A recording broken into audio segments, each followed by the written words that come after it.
Unsure of your dream? Study abroad destination? Clear your doubts. Videsh Consult. Call 9676502888. Hi guys, welcome to I dream. నేను మీ చాణక్య.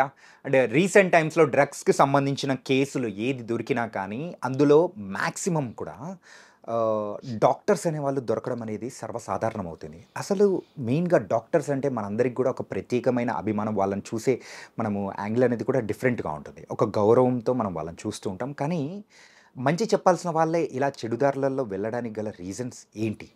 మరి దానికి సంబంధించి కూడా మాట్లాడడానికి రీసెంట్గా జరిగిన ఒక ఇష్యూ అనేది కూడా మనకు తెలుస్తుంది. ఒక ప్రముఖ హాస్పిటల్ సీఈఓ మరి రెడ్ హ్యాండెడ్గా దొరికిపోయిన విషయం కానీ, దాంతోనే ఈ కొత్త కొత్త నిజాలు అనేది కూడా బయటికి వెలుగు చూస్తున్నాయి. మరి దీనికి సంబంధించి మాట్లాడడానికి ఇప్పుడు మనతో పాటు కూడా మరి ఫ్యామిలీ కౌన్సిలర్ రజనీ రమ గారు ఉన్నారు మనతో పాటు. మరి మేడం తెలుస్తున్నాను. హాయ్ మ్యామ్, నమస్తే మ్యామ్. నమస్తే మ్యామ్, రీసెంట్ టైమ్స్లో ఒక రికార్డ్స్ మనం అబ్జర్వ్ చేసుకున్నా కానీ లాస్ట్ 6 monthsలోనే ఒక 20 members డాక్టర్స్ దొరికారని చెప్పేసి కొంతమంది అంటూ ఉన్నారు. యాక్చువల్గా ఎందుకు ఇలా డాక్టర్స్ డ్రగ్స్కి బానిసలు అవ్వడానికి గల రీజన్స్ ఏంటి వీటి వెనకాల? ఎక్కువగా యంగ్ డాక్టర్స్లోనే మనం చూస్తున్నాం కదా. పెద్ద డాక్టర్స్లో మనం వినలేదు ఇప్పటివరకు అయితే. మనకి వెనక ఏం జరుగుతుందో మనకు తెలియదు, బట్ బయటకైతే మనం వినలేదు, తెలియదు. ఇప్పుడు యంగ్ డాక్టర్స్లోనే ఇవన్నీ బయటకు వస్తున్నాయి. ఏంటంటే ఇప్పుడు జనరేషన్ మారిపోయింది, కొత్త జనరేషన్, నెక్స్ట్ జనరేషన్. దానికి ఆ ట్రెండ్ ప్రకారం పోతూ ఉన్నారు. అంటే పాత కాలంలో వచ్చేసి ఎవరో కల్లో సారాయో తాగేవారు, తర్వాత బ్రాండ్స్ వచ్చేసాయి, తర్వాత ఏమో ఇంపోర్ట్ అవుతున్నాయి, మరి తర్వాత డ్రగ్స్ అని అవన్నీ ఇప్పుడు వచ్చేసాయి. సో అప్పుడు వాళ్ళు అవి అలవాటు చేసుకుంటే ఇప్పుడు ఇవి అలవాటు చేసుకుంటున్నారు. అంటే ఇది మార్పు అన్నమాట. కొత్త అంటే వాళ్ళ దృష్టిలో నేను చెప్తున్నా, మన దృష్టిలో కాదు.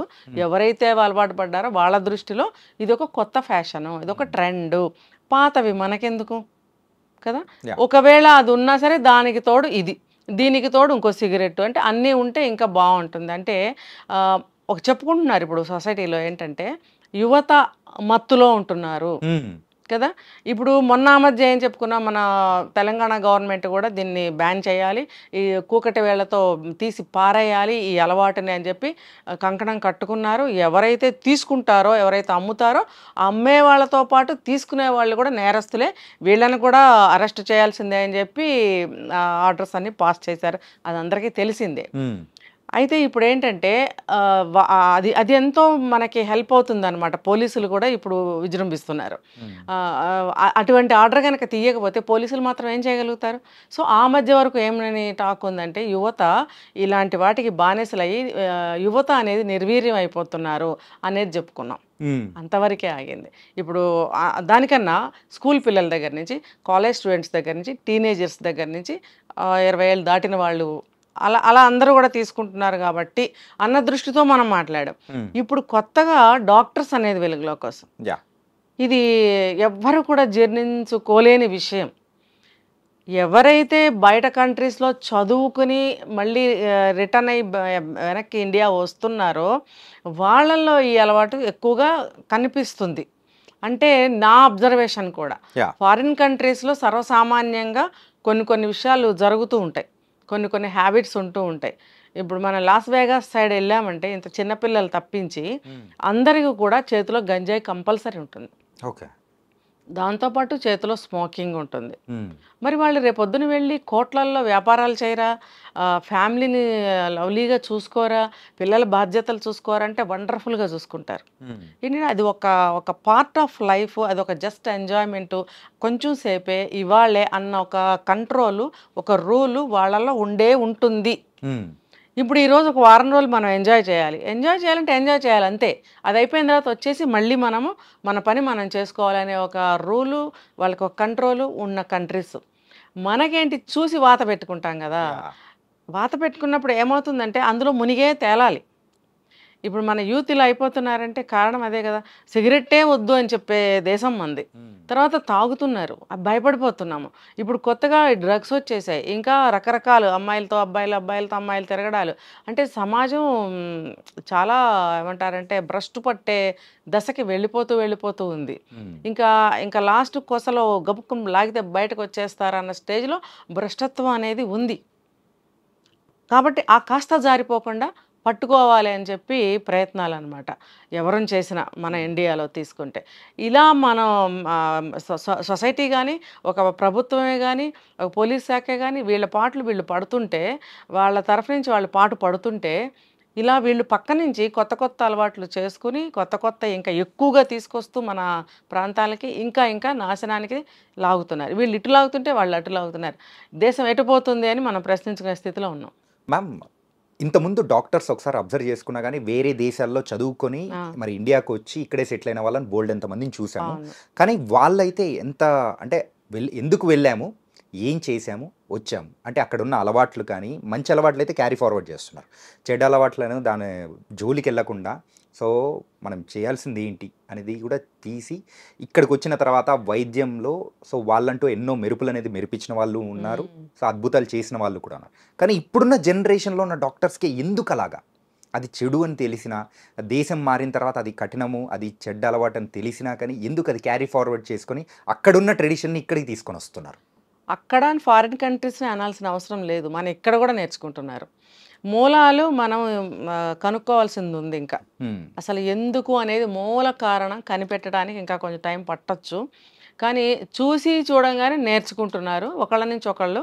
ఇంకొకటి మన చుట్టాల వాళ్ళు ఉండనివ్వండి, మనం వెళ్ళి చదువుకుని రానివ్వండి, అక్కడ అలవాట్లు చేసుకుని కూడా వస్తున్నాం. ఇలా రావడం వల్ల ఏమవుతుందంటే దాని నుంచి బయటికి రాలేరు.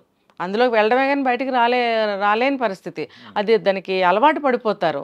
ఇప్పుడు ఒక డ్రింకింగ్ అనేది బోర్డర్స్లో ఉన్న ఆర్మీకి మాత్రమే ఆథరైజ్డ్, ఇష్యూడ్ ఆల్సో, అదే పర్మిటెడ్ అనమాట. ఎందుకు? వాళ్ళు బోర్డర్లో భయం లేకుండా ధైర్యంగా ఉండటం కోసం. అది తాగితే వాళ్ళకి ఏం తెలీదు, సో వాళ్ళు గుండెకి గుండె అన్నట్టు నుంచోగలుగుతారు. అదే మనిషి తాగకుండా పక్కకు వచ్చి మామూలుగా ఇంట్లో ఉంటే మామూలు మనిషిలాగానే బిహేవ్ చేస్తాడు అతను. కానీ తాగి బోర్డర్కి వెళ్తే అతనికి ఒక ధైర్యం వస్తుంది.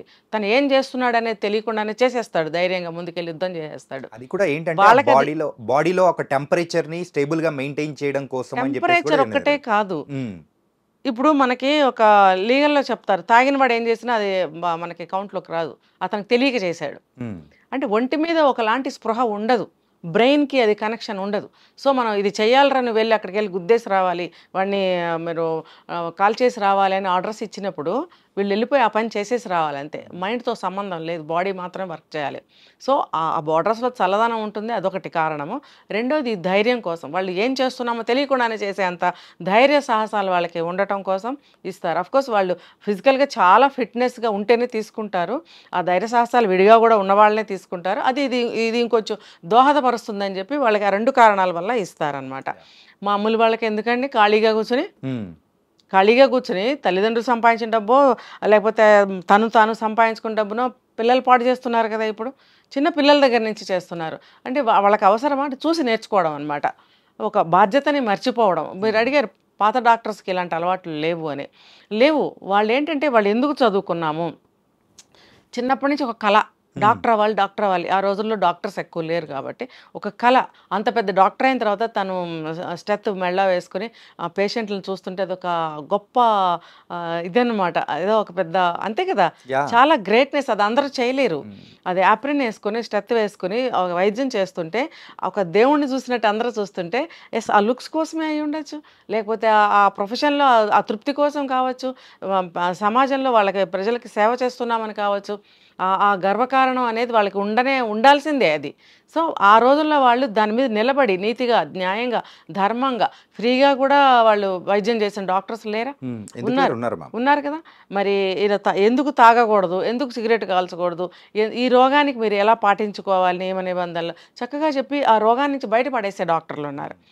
ఇప్పుడు ఏంటంటే వాళ్ళే అందులో పడిపోతున్నారు.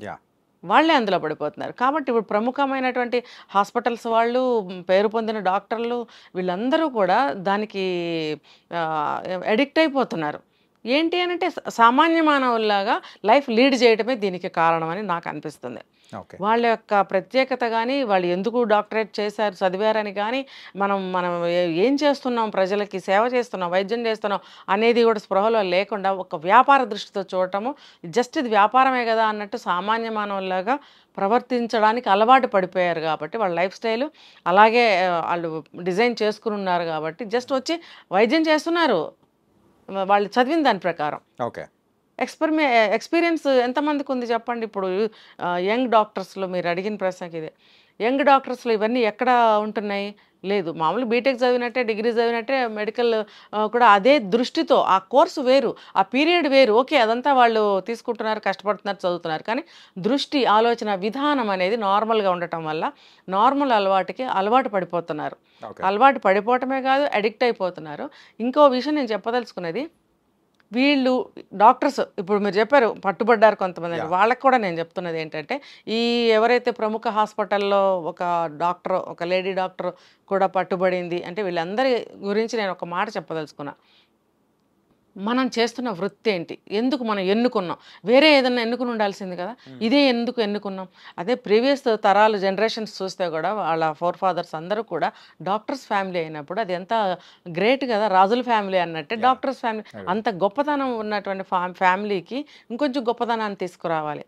అందుకే కదా మళ్ళీ మన ఈ తరంలో కూడా మళ్ళీ డాక్టరే ఎందుకు చదివాము? అందుకే ఆ పేరు నిలబెట్టడం కోసం, వైద్యాన్ని ముందుకు తీసుకెళ్ళటం కోసము, ఈ ఈ రోగానికి ఈ డాక్టర్స్ అయితే బాగా చూస్తారు అనే ఒక పేరు కోసం, అన్నీ మన ఆత్మతృప్తి కోసం, మన ఒక డాక్టర్ అనేటువంటి గొప్ప తృప్తి కోసం మనం చదువుతాం, ఒక సేవా దృక్పథంతో కూడా. ఇన్ని భావాలతో మనం చదివినప్పుడు దానికి మనం న్యాయం చేస్తున్నామా? మనం ఒక డాక్టర్ అయి ఉండి అసలు ఒక హ్యూమన్ బాడీ అంటే ఏంటి కళ్ళతో చూస్తారు వాళ్ళు, ప్రతి ఒక్క పార్ట్ని చూస్తారు, దాన్ని డిసెక్షన్ చేస్తారు, దాని మీద వాళ్ళు స్టడీ చేస్తారు, ఎక్స్పెరిమెంట్స్ చేస్తారు. ఇన్ని చేసినప్పుడు వాళ్ళకి ఒక విరక్తి లాంటిది కూడా వస్తుంది, రావాలి. కొంతమంది వామిటింగ్స్ చేసుకుని ఆ విరక్తి పొంది చదువు మానుకోవాలనుకునే సిచ్యువేషన్లో కూడా కొంతమంది ఇలాంటి అలవాట్లకు అలవాటు పడి ఉంటారు. సో చదవగలుగుతారు అంటే మీరు న్యాచురల్గానే మైండ్ని కంట్రోల్ అంటే, నేను జస్ట్ అది ఇమాజినేషన్ చేసుకుని ఒక చిన్న ఇన్ఫర్మేషన్తోనే నేను ఇప్పుడు చెప్పడం జరిగింది. మేబీ కరెక్ట్ కాకపోవచ్చు కూడా. ఏమైనా అటువంటి సిచ్యువేషన్లో అలవాటు చేసుకుంటే కనుక అది నాట్ కరెక్ట్. మీరు డాక్టర్ అవ్వాలనుకున్నప్పుడే మీ గుండెని రాయి చేసుకోవాలి, సిద్ధపడాలి. అన్ని ఇది న్యాచురల్, మేము ఒక దేవుళ్ళలాగా మేము ఒక మనిషి అంటే ఏంటో తెలుసుకుని వైద్యం చేయడానికి సిద్ధపడబోతున్న డాక్టర్లమో అనుకుని అన్ని కంట్రోల్ చేసుకుని న్యాచురల్గా ఇది ఇంతే అన్నట్టుగా మీరు వెళుతుంటే కనుక మీకు పక్కదారుల్లోంచి ఏ అలవాట్లు రావు, వేరే ఆలోచనలు కూడా మీకు రావు. నిజమైన డాక్టర్గా మీరు నిలబడగలుగుతారు.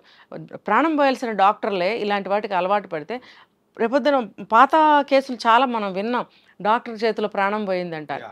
ప్రాణం పోయవలసిన డాక్టర్ ప్రాణం తీశాడని న్యూస్లో ఎన్నో చూసాం. మరి ఆ చెడ్డ పేరు ఎందుకు తెచ్చుకోవడం? మీరు అందులో ఎక్స్పర్ట్లు అవ్వండి, మీరు అందులో ఏమంటారు ఎక్స్పర్ట్స్ అవ్వండి. సో మీరు ఇంకా ఎక్స్పర్ట్స్ అయితే ప్రజలు మీ దగ్గరకు వస్తారు. చాలామంది డబ్బున్న వాళ్ళైతే ఫారిన్ కంట్రీస్ వెళ్ళి వైద్యం చేయించుకుంటారు, లేని వాళ్ళు ఇక్కడే కదా. ఇప్పుడు కూడా ఫీజులు తట్టుకోలేని వాళ్ళు చాలామంది పాపం ప్రాణాలు కోల్పోతున్నారు. అలాంటి వాళ్ళకి మీ వంతు సాయం కొంత పర్సంటేజ్ చేయండి. మీరు ఎంత సంపాదిస్తారో అందులో కొంత పర్సంటేజ్ మీరు ఇలాంటి పనులు చేస్తే అంటారు యూనివర్స్ మీకు ఇంకా ఎక్కువగా ఎన్నో టైమ్స్ ఎక్కువ మీకు మనీ ఇస్తుంది. నీతి మార్గంలో మనం ఎప్పుడైతే వెళ్తామో, ధర్మ మార్గంలో, న్యాయ మార్గంలో, ఒక సేవా దృక్పథంతో సేవా మార్గంలో ఎప్పుడైతే వెళ్ళి మనము కొంత ఇస్తామో, కొంత చేస్తామో, కొంత చేస్తే అంత వస్తుంది, ఇంత చేస్తే అంత వస్తుంది, ఇంత ఖర్చు పెడితే అంత వస్తుంది. ఇది మనకి యూనివర్స్ అని చెప్పి లా ఆఫ్ అట్రాక్షన్ అని కూడా చెప్తారు. భగవంతుడు కూడా ఇదే చెప్తాడు. కాబట్టి మనం ఇంత సంపాదిస్తే అంత పెట్టండి, మళ్ళీ ఇంత వస్తుంది. కాబట్టి న్యాయమైన మార్గంలో, ఒక ధర్మ మార్గంలో మీరు కూడా చెడు అలవాట్లు చేసుకోకుండా చక్కగా యాక్టివ్గా ఉండి తగినంత రెస్ట్ తీసుకొని మంచిగా మీరు ఇంకా అందులో ఎన్నో విషయాలు, కొత్త విషయాలు కనుక్కొని వైద్యం చేస్తే ఎక్కడికో వెళ్ళి బాధలు పడాల్సిన అవసరం లేదు, రోగాలతో చనిపోవాల్సిన అవసరం లేదు. పేషెంట్స్ అనేవాళ్ళు దేవుళ్ళుగా భావిస్తారు కాబట్టి అలాగే ఉండాలని నేను కోరుకుంటున్నాను. మెయిన్గా సో వాళ్ళు ఎందుకు బానిసలు అవుతారు అనే దాని గురించి కూడా మీరు చాలా చక్కటి వివరణ అనేది కూడా ఇచ్చారు. So thank you so much మా.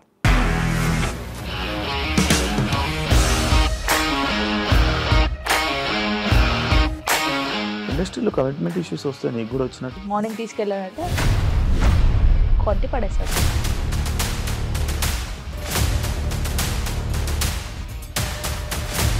ఒక్కళ్ళు కూడా చూడలేదు ఈ సినిమా అని చెప్పడానికి కూడా చాలా ధైర్యం కావాలి. అది నిజం కదా, దాంట్లో ధైర్యం ఏంటి? ఇది నెక్స్ట్ డే ప్లేట్ మార్చేస్తే తప్పు కదా. As of now we are comfortable this అని నేను అనుకుంటున్నాను. రష్మిక గారిది మీది ఒకే ఊరు అంట కదా? నీకు కోపం వచ్చిందంటే బాగా తిట్టేత్తరా? తిట్టేద్దామండి. నిజంగా గేమ్ ని ఎలా చేంజ్ చేయగలిగారు? ఏపీఎస్ఎఫ్సి వాళ్ళకి 6 నెలల్లో నేను 6 లక్షలు కట్టాను. బిజినెస్ చేయాలనుకుంటే it is as difficult as riding a tiger.